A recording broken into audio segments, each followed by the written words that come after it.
Hello everyone, welcome to this lecture on why should I do clinical research? What's in it for me? Doing clinical research requires a lot of effort and perseverance and has delayed gratifications. It takes at least a year for you to actually get your study published. After doing a very good study, there is no guarantee that it is going to get published, but if you do it in the right way, there is a high likelihood of it getting published. I'm sure this question arises in your mind. Even if I publish a few papers, what's the use of these publications? And again, what's in it for me? And the clinical practice, on the other hand, there is a lot of positives, including much higher monetary benefits, respect in the society, and such other stuff. And then, given that odds are stacked overwhelmingly in favor of clinical practice, why should I really do clinical research? I think the answer really lies in the fact that you don't do only clinical research, you do both, and you complement one with the other. And like I had said before, doing clinical research is like going the extra mile. It's like spending a couple of hours extra on generating good data. So let's see what really it's in it for you. Right. So we've all heard the terminology publish or perish, and there's a popular notion which is going on now which says publish and flourish. So a lot of people, especially in the West, are talking about that, looking at examples of excellent clinicians who also do research, who are actually termed clinician scientists, and looking at their career graphs, people are really looking at publish and flourish, and so that is something that we want to keep in mind.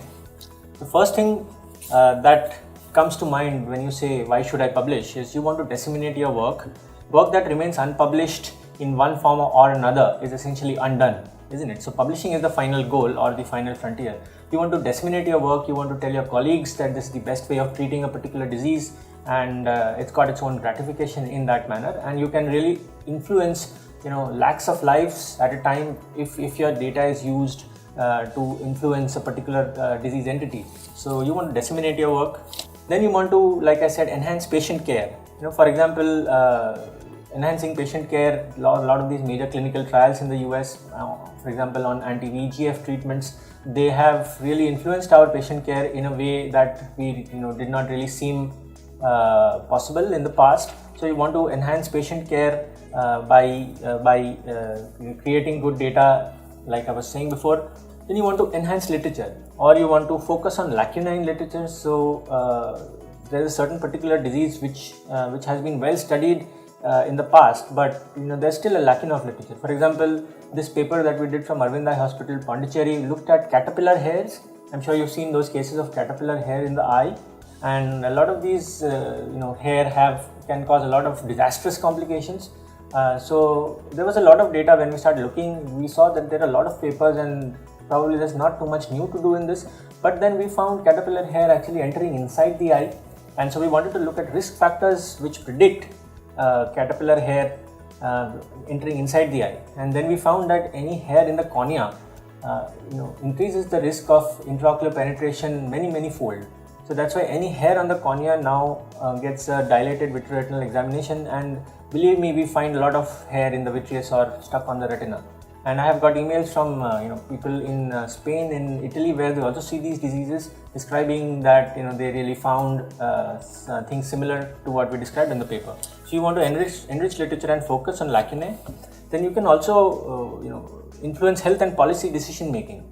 So for example, this paper published in the Indian Journal of Ophthalmology has sort of influenced a lot of the Vision 2020 scenario that we planned for the next 5 years. So important research from your end can all be pooled up together, and then can influence policy, public health, and allocation of resources from the government. Then coming to grants and funding, fame and recognition. So grants and funding are a very important part of progressing ahead and becoming larger in the research scenario. There are lots of organizations which hand out grants and fundings. A lot of them are Indian, and then a lot of them are, of course, international bodies. So the ICMR actually has extramural fundings. I would like you to do this exercise and search on Google as to what you mean by extramural funding, and especially you can look at extramural funding from ICMR, and the amounts could go to as high as rupees 30 lakhs for a period of 5 years. So there are very large grants which are available, which will help you accomplish your research. Nowadays, most of the times we observe basic scientists applying for these research grants and not clinical scientists. I am on the advisory board of the government of Hong Kong's equivalent of the ICMR, and I do review projects for them. And again, I see a lot of basic scientists really approaching for these and not clinical scientists. Once you have a track record of publications, then you become eligible for these grants and for grants and funding from most of these organizations. Of course, fame and recognition come along with being a good researcher. So you may have done niche work in a particular field where you published say 6 or 7 articles on the same field, and then you are considered as one of the experts, and then you get invitations from a lot of conferences, Indian and international. So you have a lot of fame and recognition along with this.